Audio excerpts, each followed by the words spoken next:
Well, whomever takes over at MLGW, they'll be in charge of restoring confidence after the February ice storm that knocked out power to almost 250,000 customers, some for more than a week.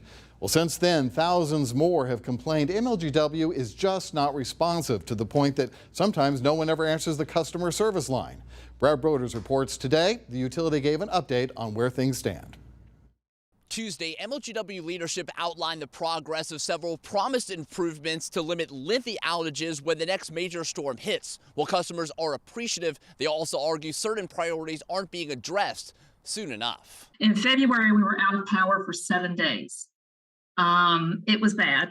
That's why 8 months later, MLGW customer Jill Troutman remains locked in and engaged with the utility's promised improvements. We're patient, but it feels like there's another shoe that's going to drop. Troutman said MLGW crews inspected these trees in her East Memphis backyard 6 different times in the past 2 years with the same response. We've been told every time they visited is that, yes, they need to get a tree crew over here. There's not one available. MLGW wants to change that for Troutman and other customers through priorities in the Outage Improvement Advisory Team formed earlier this year.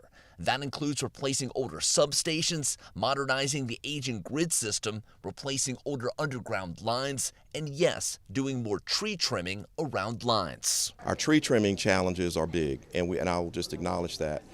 We have some challenges in making sure that labor is consistently available and that we can move forward with the process. Outgoing MLGW President J.T. Young told the Memphis City Council Tuesday the utility accelerated the funding and completion goals of those priorities, and a 5-year plan already underway. We've seen about a 20% improvement in outage minutes since 2019.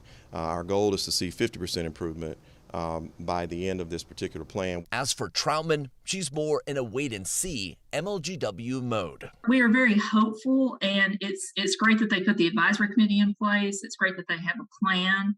I feel like we're just waiting for the next big storm. Additional MLGW public meetings are planned later this month to update these ongoing improvements and gather more feedback. I'm Brad Broders.